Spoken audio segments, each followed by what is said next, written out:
Ladies and gentlemen, to honor America with the singing of God Bless America, please welcome multi-platinum Columbia recording artist, Jessica Simpson.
Welcome back to the Jacked Up Fantasy Football League, a special Veterans Day edition of the preview show, Week 10 preview show. Happy Veterans Day to all you veterans out there, including my co-host, including the owner of the Frosty Paws, Andy, and anyone else out there that served our country. Thank you for all you've done and all that you continue to do. The Jacked Up preview show is brought to you by the Commissioner or actually it's hosted by the Commissioner, and the best fantasy football owner of all time. It kind of gets old saying that, probably not to you. That's why I'm leaving after this year. But again, thank you for all the veterans. Let's quickly, we don't have a whole lot of time, let's go right into the recap of the Week 10 Jacked Up Fantasy Football League. Two teams on a two-game losing streaks here at Eliminators and TNT. It'll be a cliche to say this is a must-win, but this is a must-win for both of these teams. If they have any chance of competing for a playoff berth, the Eliminators is 3 games out in the West Division.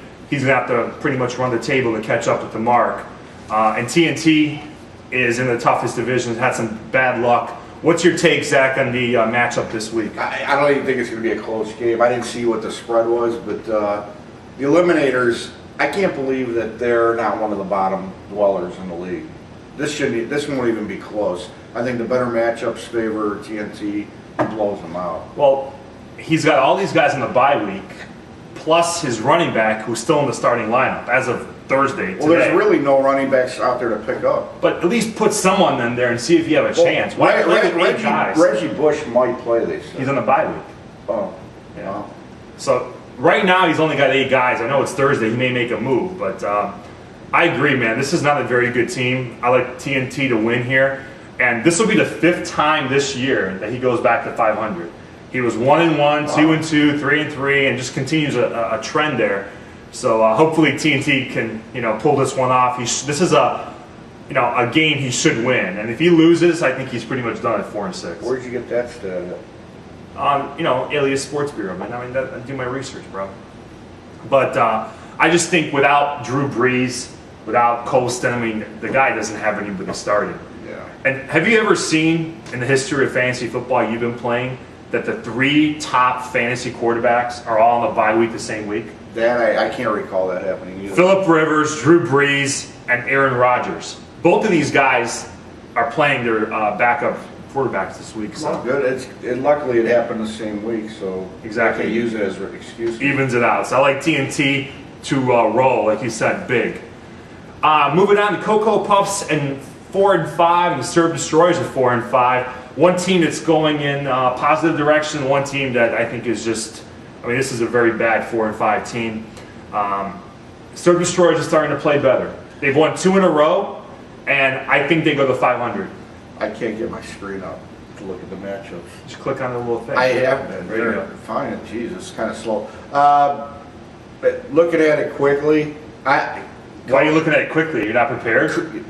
I wasn't, so why are you calling me out now? I didn't want to do this fucking stupid show today, but you called me out. So I'll give you my analysis, but bear with me. Okay.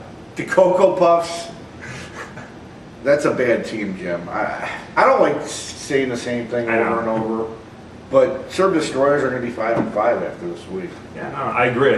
I think that he'll get to 500, and then he'll probably drop Peterson or trade Peterson. To me, Probably. okay.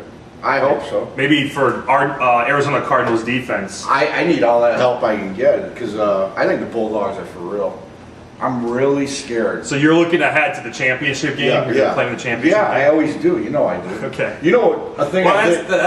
Well, you know what I did this week? I Okay. took the top 4 teams in the league, Okay. and I looked at weeks 15 and 16 to see who had the good matchups. And guess who did? Okay, so what if Ryan, Mark, or Boban are not there in the playoffs? It could happen, bro. It could happen, but will it happen? Probably not. You might throw a wrench in the program. I got to admit. That's my goal. So That's my goal. I hope, for your sake, I hope you do. I mean, I don't think in the history of fantasy football I've ever seen a 1-8 team play a 8-1 team. Not that I remember.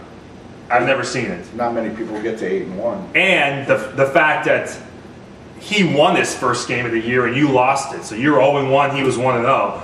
You've won 8 straight, he's lost 8 straight. Strange trend here. But T-Mac Attack is in the free fall. I mean, 50 points last week. I feel bad for T-Mac, man. I mean, just, he's got nothing going for him. I wish I could pick an upset here, but I don't see it. There's no way. I mean, he's got Tom Brady going against the Steelers defense. He's got actually Woodhead, I think. He's got Tate. He's got 3 Patriots guys going against Steelers defense. You think he'll play his boy Ronnie Brown since he scored last week? He might. But, I mean, to me, I think this is a no-brainer. This is the first time in 4 weeks I've actually picked you. I mean, I would be really smoking some serious shit if I picked against you. You're only doing it because you have to now. You're not doing it because you want to. I mean, these are so obvious now. Even fucking my dog Duke probably get it right, you know? But I think with this win, you go to 9-1 and you inch closer to a playoff berth. I mean, this will be the biggest upset in the history of fantasy football. It definitely would be. Maybe I need to be put in my place before the playoffs. I wouldn't mind losing. I'm not going to ask who you're picking because I mean, this is a no-brainer. The 2-7 high flyers against the prime timers. You know, on paper, these two teams are a lot closer than the records show. They're not 4 games out. I actually have picked this as my upset special. Michael was feeling blue last week after a tough loss to me. I think he comes back and he beats his fellow Keller Williams realtor. I agree. I mean, I'm looking at the lineups right now.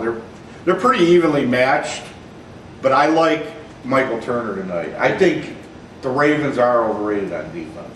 I think Turner's going to have a big game tonight. Peyton Hill has had a big game against them, so why can't Turner do it? I think Turner will, and Bradshaw's been lights out all year so far. Yeah. I mean, where's Chris Johnson been? That's the question. On a bye week. I know, but he hasn't really showed up this year. Remember I told you that in the beginning of the year? Yeah. I'm like, they know who he is now. He ain't even going to come close to 2,000 yards. Yeah, but Vince Young was hurt. I mean, Yeah, there was no one on the team that scares him. Kenny Britt was hurt, so all you got is Chris Johnson. So, I mean, you could put 9 guys in the box. So Prime timers aren't as strong as they once were, you Yeah. know, because What happened, though? Romo's gone with the Austin With the Austin connection. That's done. Chris Johnson, like you said, Yeah. that thing's going on there. Forte, he's in Mike Martz's offense. I mean, they haven't done what everyone thought they were going to do. he was gangbuster. He was I supposed to be agree. the next Marshall Fall. Yeah. But Yeah. he hasn't been. He only had the one good game this year. Yeah. I mean, But I mean, interesting that last week he dropped Stafford. He played him, then he dropped him, right? right. And he must have had a crystal ball because the guy hurts his shoulder. He's almost out for the year. Because I was like, why are you dropping Matt Stafford ahead of Cutler? How would you like to be depending on Jay Cutler to take you to the promised land? That's all he's got, man. I am surprised, Ryan. Yeah, but he's got so much talent. That you're sticking with I think he Cutler. could pull a trade-off. Rivers was out there, as we all know. Yeah. And didn't he have Rivers last year? No, Who had him? I don't know. I thought he did. Are you sure about Maybe, that? I don't know. I'm pretty sure he did. I don't know. But I like Michael to upset the prime timers.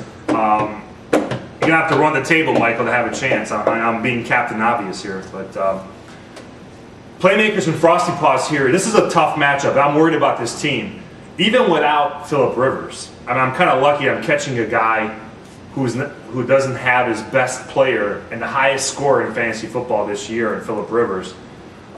So from that standpoint, I feel lucky. But this team is still better than a 3-6 record. The last 2 weeks, you've scored over 100 points, Andy. You almost beat Archon Tigers. It was a very tight matchup there, and you beat Randy pretty easily. I think you guys are pretty evenly matched, if I must say so. Yeah, I think we're evenly matched. I'm picking myself only because Rivers isn't playing. I'll be honest with you. If Rivers was playing, this would be the first time in a long time that I would pretty much concede the fact that I'm not the favorite and I probably will not win. But because of Rivers not being there, I like playmakers. Whoever scores more points between these two players will decide who wins this game. Okay. It's going to be Maurice Jones-Drew on this side, Jamal Charles on this side. Whoever has more points wins that game. Mark my words. Well, it's going to be that close. Houston has a pretty bad defense, and Charles is going up against Oakland. Charles is hurt too. Well, he's going no, Denver. Charles is hurt also. Okay. From what my sources in Kansas City are saying. Well, I think I like Mike Wallace this week, his matchup with New England. I like Steve Johnson, the matchup with the Lions. Javid Best against the Bills. They have a bad run defense. I have good matchups. Right, and you got Mercedes Lewis too. Yeah. That's a nice tight end. I think I win my third straight against the Frosty Paws. But again, I am worried about this game, even without Rivers. I didn't come out and say who I was going to pick. Oh, sorry. I'm going to go with what I said. I'm not going to say who's going to win. Okay. But just keep an eye out on those two players. Okay. Whoever has more points Okay. wins that game. Fair enough. And the game of the week for Week 10, in my opinion, I think you'll agree with me on this one, is the Farmers Tan at 6-3 and the Bulldogs at 7-2. I mean, he was complaining how we're not giving him enough airtime. I thought we did. I thought that last week we've been talking about He's Farmers a great Tan. guy. I can't believe that he's complaining. He's great.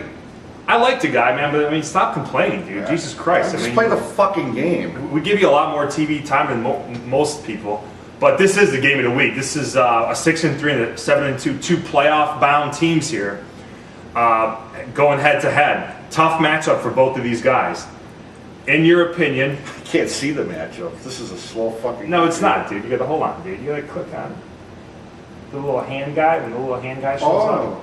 Oh, there's my picture. Thanks, Bolon. Well, anyway, tough matchup here, but I'll let you first do your analysis. I don't think it's a tough matchup. I think you look at this, any knowledgeable football person could look at these two lineups right now and tell me who's going to win this game. The Bulldogs should win, yes. The Bulldogs should win. I mean, all his guys are peaking at the right time. He's got Mendenhall, who just had a nice game. Dwayne Bowe, I think, scored, 6 touchdowns in the last four games. Yeah. He's hot. Brandon Marshall hasn't had that Brandon Marshall blowout game yet where he gets... Did he have a 200-yard game yet? Well, the problem is that... But he's facing Tennessee this week. Yeah, so plus they benched Henney, who can throw the deep ball, in favor of Pennington. But Vernon Davis is back. That's nice, Yeah. having him. The Buccaneers' defense against a beat-up Carolina team. I don't know. I can see actually the Lions' defense scoring some points against Buffalo, but it's going to be a tough matchup. When your other running back is LeGarrette Blount, that fucking says it all. Yeah, but he's going up against Carolina. I think he's going to have a decent game. No They're chance. playing. I think the Panthers are the worst team in the league right now, even though they have one win. Yeah, they're pretty bad.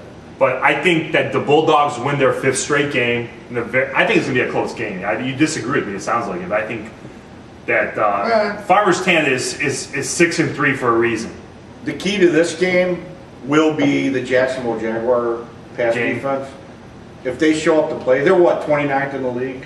Last The time I pass, checked. yeah. If Matt Schaub and AJ go crazy, Bobby wins this game. Yeah.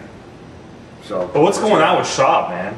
He's having a bad He year. hasn't had that monster year everyone thought he was going to have. It just, Owen Daniels makes a big difference in that lineup. He's been injured all year, and Yeah. when he doesn't have Owen Daniels to throw to, that kind of limits you just to AJ. I agree, man. I think that if the Jags shut down Schaub and Johnson, this is a blowout. If not,